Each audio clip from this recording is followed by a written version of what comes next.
3D printed houses. Is it the future of real estate? Stay tuned and find out.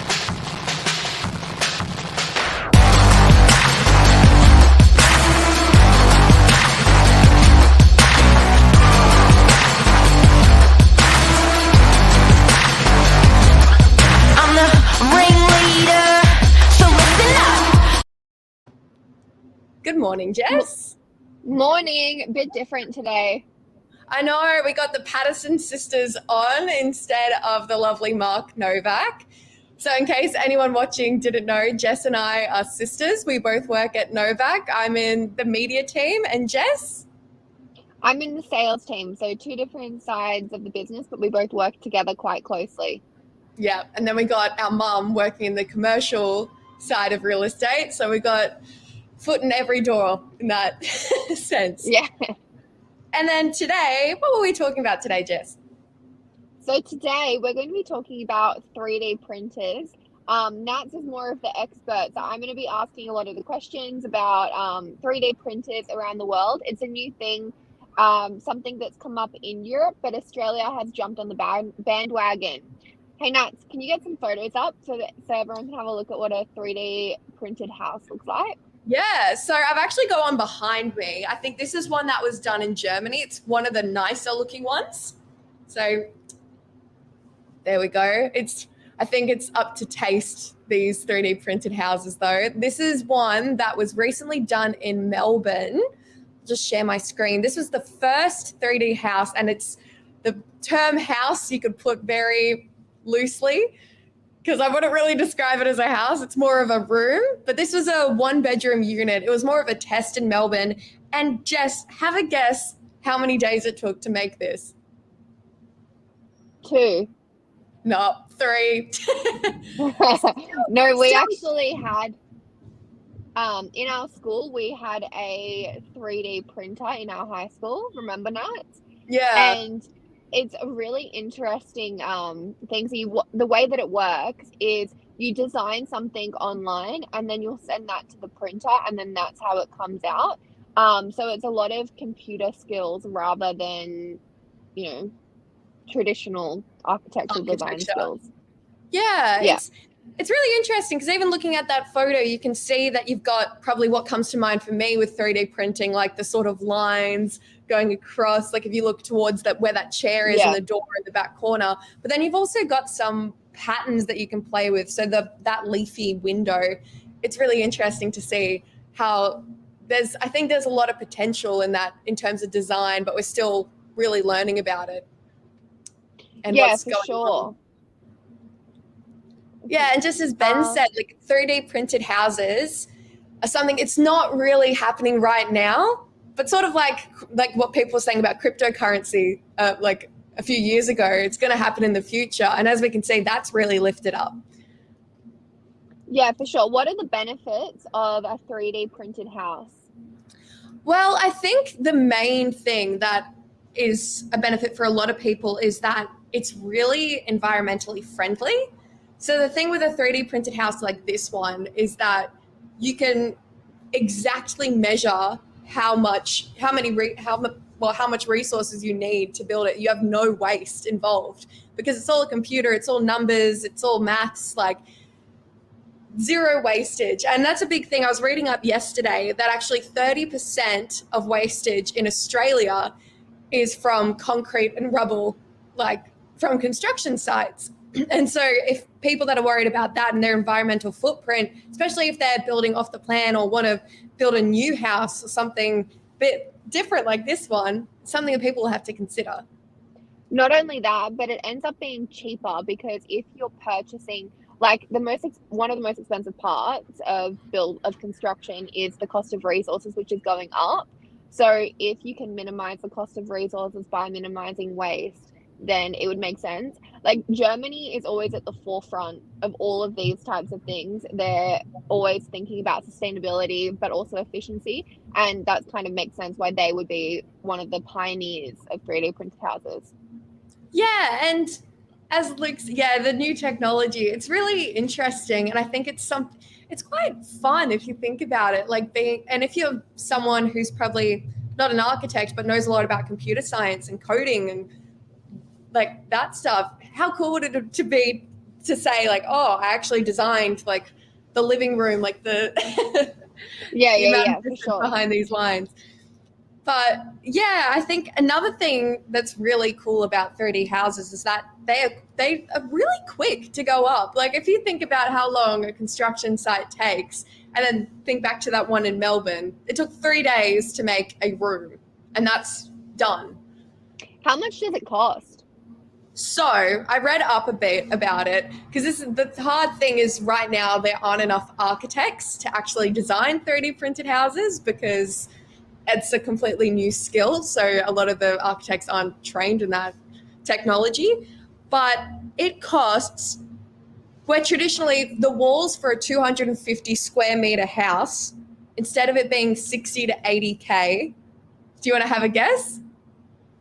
Oh, she's gone. There she is. Well, it is $12,000 instead of 70K, if anyone's interested in knowing how much that would cost. Sorry, Nats, I missed you. What did you say? It just cut out for a second. Oh, I was just saying, and this is crazy, it costs $12,000 instead of $70,000 to build the walls of a 250 square meter house. Like the cost difference is... So the biggest cost would be the labor for the architect. Yeah, because think about it, you're not paying for the labor of people like builders, plumbers, and electricians.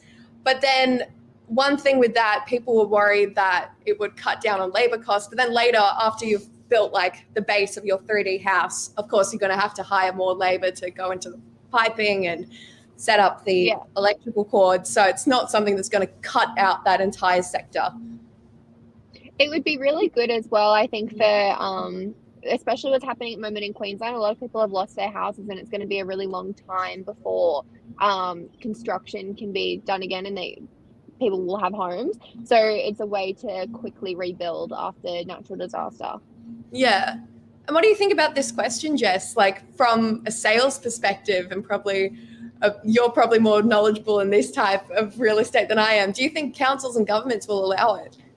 I think it's one of those things where it really depends so it will take change from the government. I think today, if tomorrow, if you turned around and said, hey, I want to build a 3D printed house, I don't think you'd get a yes, go ahead. But I think it has to be a change from top down.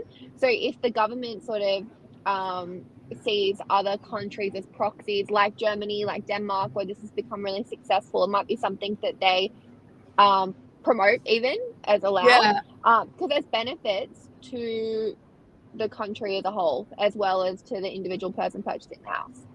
Yeah, well, it was in the news quite recently that Dubbo Regional Council, I think they were considering bringing on a 3D printed housing project because they've got such a big housing crisis over there, that like just to cut down on costs, it's quick, it's efficient, but again, it's that thing of, I think there's probably a handful of architects who could tackle something like this. And yeah, I think it will be really interesting, and probably in like tertiary skills as well. Like I'm sure the 3D printed houses might be a thing that architects will have to start learning in their studies. Is there much flexibility in the design? Like, can you make it anything you want, or does it have to stick to kind of that look? Look, it looks a bit, to me, it sort of reminds me of like Dr. Seuss books. Yeah. Like that whole like curved thing. I'll take you through some of the photos that are on just Google. I think there is a bit of flexibility, but again, it's that thing, it's emerging. So hold on, I'll share my screen quickly and I'll just quickly, there we go. But if you look at this, so this one is, these were the first people to ever live in a 3D house. Oh, 3D printed house, I should say. Every house is a 3D house. But you can really do it up. Like, look at this one. I think it really depends on your style and taste, and whether the limited costs involved, that's something you might want to sacrifice over like a big mansion where you have more flexibility over design. I guess it's one of those things though, like as it is emerging, there's still room to grow and develop. Like if you think of the first houses that we ever lived in, they were huts and caves, and now we live in Yeah. mansions. Like, it evolves over time as you learn new skills and you learn how to. Oh, that's cool. Yeah, this one's like the Flintstones a bit. Yeah. Hold on, I'll just zoom up on this one. But I know what you're saying. Like a lot of them, especially the one that's behind me, it sort of gives, I don't want to say a caveman vibe, but it's very like, No, but it's the beginning of the technology. So with time, like, and it's to everyone's taste is different as well. So maybe that architect just liked it, that style, and then another architect would come in, get really good at how the design and do something a bit different like that. yeah. Well, it's just like even look back at like the TVs we had in the 60s and the 50s that were the big boxes, and now they're so thin. Like I could hold Yeah. up this piece of paper and you couldn't even tell. So it's definitely something that's emerging in technology. What are the negatives of having a 3D printed house? What about for durability? Look, I think one of the big negatives, and it's sort of what we were just discussing then, is they're not that pretty. There's no like hiding it. Like it's definitely up to taste, but I know it's right now where we're at with the technology, there's probably not much flexibility in how like And that's the the house reason as looks. well. Well, that's the reason as well that I think council would have something to say about it, because it has to, fit into the street. So Yeah, it would have to be, I think, a council or government initiative to be able to start building these in it. Probably, I imagine, like a newly developed area. yeah. And then another thing as well, I think the materials right now are still quite like limited in terms of actually getting access to that like vast amount of 3D What printed is it built materials. out of? Do you know what the material is? I am actually not sure. But from what my research and from what I've seen, it's actually quite durable. So I'm actually not sure what it's made out of. From what I've seen with 3D printers, it's just like those pens that like, Yeah. but it's, yeah, apparently it's quite like resistant, like weather resistant. Okay. But yeah. And then another thing is the restricted build size. I think you can't go over a certain amount. Well, a Yeah. certain No, size, obviously, because this comment, I agree. It makes more sense for regional or for areas where there's a lot of sprawl. So they're kind yeah, of redeveloping new areas, and like there's heaps of apartments or heaps of houses coming up. It would make more sense to redo a whole area made like this rather than to plonk a 3D printed house in like the middle of DY. yeah. Yeah. I know. I think that would be a bit interesting. And then one final thing, and this is interesting to me as someone who works in media, is copyright issues. That's something you wouldn't think about with 3D houses, but you What can do you actually mean? well, you can get in trouble for copyright for stealing someone else's design of a house. So if I'm an architect online and I post the design or I've like shown the plans of the house, people can actually steal that and use it. It's not like an architect that like where you can just steal like the plans of a property because you have to hire the labor and stuff to do that. You can literally just pop it into a machine and it comes out. But the architect can get you for copyright for stealing their Interesting. intellectual property. But I think, Interesting. yeah. So any final thoughts, Jess, about 3D printed houses? I think it's really cool, and I think it's going to be something that we see in 50 years. I don't think in the immediate future, but I think with time, purely as well for the sustainability element. And I think we've talked about it in other episodes, but Australia always seems to kind of be, even like with music, we're always 5 years or a couple years behind, 2 years behind the rest of the world a lot of the time. And I think once we see this kind of come up more in Europe and in the US, it will be something that we end up doing as well. Yeah, I definitely agree.